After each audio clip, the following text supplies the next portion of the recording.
Let me be 100% straight with you. You are not poor.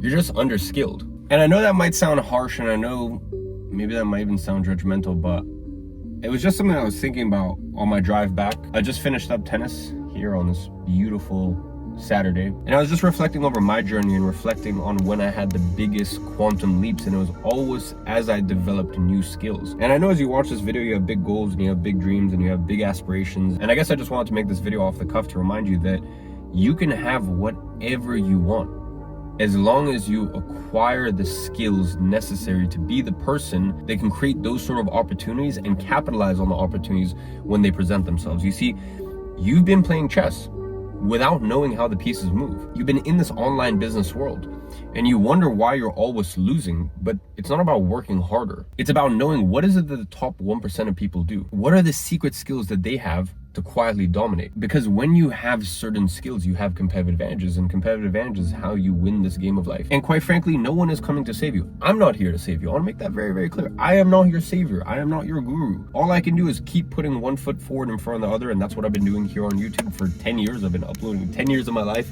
showing every step of the journey and relaying that back to you. So this is what this video is.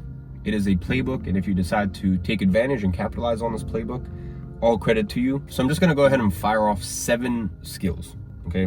So these are the ones that were playing in my mind, and when I parked up, I made a list. I quickly pulled out my notes app and made a list of the ones that I think are the most important, and the ones that if you possess these, give you every competitive advantage you need to crush it. Now, the first one is offer creation. Making a deal so good that they simply can't refuse. You see, if your offer sucks, no ads or funnels are going to save it. And I've said this many times. In fact, there's videos on YouTube of me closing agency clients, and I have a lot of, all those sales experts, sales specialists. And what these sales specialists and experts don't understand is, like, I'm doing B2B sales. I've always said I'm really bad at sales. If I think about all of these skills I'm going to mention here today, I'd say sales is actually the worst of them. Now, I'm very good when it comes to B2B because of this, because of offer creation. I'm very good at making offers that make sense and that are enticing, intriguing, pull people in.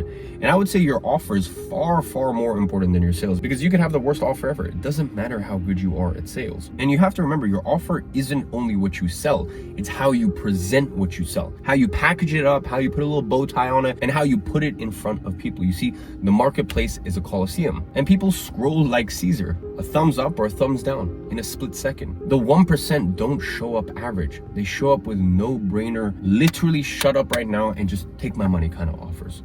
And it's not about lowering your price, it's about raising your value until the price feels like a steal. And I guess maybe this is also very top of mind for me right now, because I've been doing a lot of work recently with a guy called Jason Fladlin. This guy has the record for the biggest launch ever, $57 million from a launch. And he's basically like the godfather of offers. He's been in this game for decades, and we've been talking a lot about this stuff recently. Think of it like this. You are not selling a knife. You are selling the ability to cut through frustration, wasted time, and uncertainty. Most people try to sell the knife. They think, oh, I'm in the business of selling knives. No, you're in the business of avoiding wasted time, frustration, and uncertainty whether you're going to even be able to cut this thing. And it's funny, a lot of people don't actually know the business they're in. They think they're in the business of their mechanism, when in fact they're in the business of their outcome. Your customers and your clients are buying the outcome. They're not buying the mechanism to get that outcome. So a pretty good litmus test is simply ask yourself, would you buy what you're selling, or would you simply keep scrolling too? The second skill is AI. What you need to understand is that it's not AI versus humans. It's AI plus humans versus everyone else. You remember how Iron Man wasn't the strongest Avenger? I mean, at all. He was just a man. But with the suit, he was lethal. And that's kind of how I see AI right now. Most people treat it like a gimmick, whereas the smart ones, they treat it like their own little team of interns that never sleep, never ask for a raise, never ask for time off. They have bots sending emails, building funnels, writing scripts, running ads. It's basically like they have their own set of employees.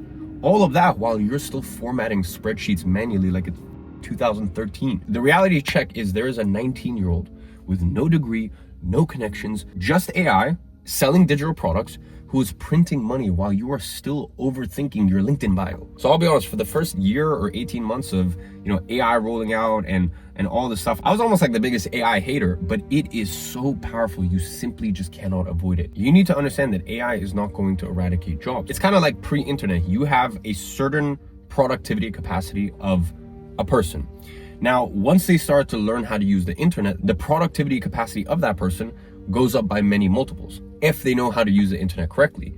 It's the same thing with AI. It's not a battle between you and AI. It's you plus AI versus the people who are too stubborn and too unwilling to actually learn how to use it to their advantage. Now, the third one is actually skill stacking. And I hear this all the time. People say, oh, you don't want to be a generalist. I don't know about that, actually. You see, I don't think I'm the best at anything in the world. I just think I'm very good at a lot of things. And the way I see it, you don't need to be the best. You just need to be dangerous in 3 things. But when you put it together, those 3 things compound. Now listen, I want to make something very clear. If you're a professional race car driver, a professional athlete, whatever it is, right? Different story. I'm talking here simply in the game of entrepreneurship and making money. In our world, our sport of entrepreneurship, the top 1% don't chase mastery in just one fixated lane. No, they stack. It's like having multiple layers of armor, or like gears in a machine. So for example, copywriting plus AI plus sales makes you lethal. Media plus brand and a strong offer means that you're going to be dominant. You don't need to be the best copywriter or the best closer. But if you're good enough at least 3 skills and you multiply them all together, you become unstoppable. So just understand that in this game of entrepreneurship, the people at the top, they don't actually specialize. Usually they leave that for the people who work for them or that they hire as contractors. They have them as the hardcore specialists. They are usually good at many things, but when you put those things together, that is really where the magic happens. Now, the next one is copywriting. This is really the invisible salesman. Because if you can sell with words, you will never go hungry again. Words are weapons. Used right, they will bend minds. Used wrong, it's static, it's noise.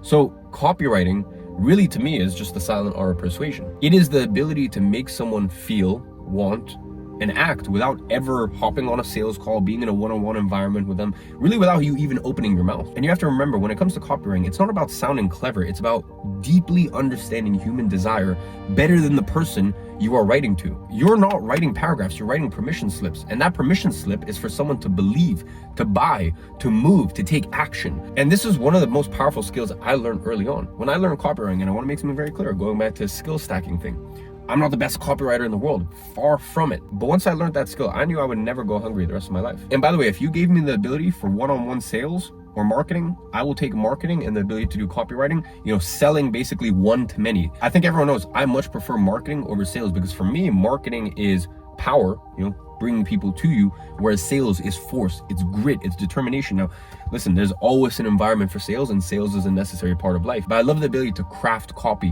that brings people to me. And this brings us on to the 5th dirty, dark secret of the top 1%. And that is persuasion and frame control.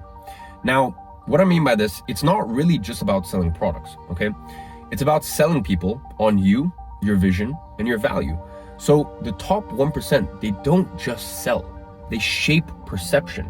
Now, this can take many different forms, whether that is a client, an investor, an employee, or just your audience. These people, they know how to present ideas in a way that make people stop and go, yeah, you know what? I want a part of that. I want in. And that is really how you attract opportunities without begging. As I said, I love this concept of power versus force. I like power. I like to attract rather than chase. And when you know how to do this right, you're gonna know how to make people believe in your movement, not just your offer. And maybe some of this might sound very dark to you, but you have to remember that you're doing this no matter what. Every day you're already selling people on your ideas, your goals, your identity. The question is, are people buying? And I'm gonna try to get through the last 2 because I turned off the AC and it is hot in this car. So guys, I'm in the sauna for you. Now I can turn on the AC, but 765 LTs they're loud. The entire car starts shaking and it's not a pretty sound. Now moving on to the 6th one, it's media and personal brand, because this is really like building your digital I can never say that word correct. Doppelganger. That's it. Digital doppelganger. That's what I was trying to say. But anyways, listen guys, everyone knows attention is today's oil. Now the question is, are you the one buying or are you the one drilling for it, the one producing it? You can be the best in the world at what you do, but if no one knows you exist, you're broke. We can sit here and we can complain and we can say this isn't right or this isn't how it should be, but at the end of the day, it's not always the people that are the best at what they do that make the most money. It's the ones who are the best known. Now, in an ideal world, you're the best at what you do and you're the best known, okay? So we should all strive and we should all aim for that. But we have to just look at the world for what it is. So what is the new game? It is to build a digital twin of yourself that works for you 24/7. Whether that's your YouTube, your LinkedIn, your Twitter, every post is a soldier. Every video is a salesperson working for you 24/7. We all understand that passive income is the holy grail. Well, for me, if we know that attention is income, passive attention is just as good as passive income. And when you build your personal brand, even if you have a small niche personal brand, you have passive attention. You have people finding out about who you are, how you help, what you sell 24/7 while you are sleeping. And the last one is network building. And the reason I save this for last is because a lot of people usually put this first. Unless you've developed all those other skills, networking won't do anything for you. But if you've developed those other skills, one right person can change everything. It's funny, we're taught to chase credentials, but the top 1% chase connections. They understand this simple truth. Social capital is more powerful than startup capital. Social capital means you can build rooms, you can open doors. You need to understand that access is often more valuable than skill. Your next client, your next investor, your next mentor isn't on LinkedIn. They are one introduction away.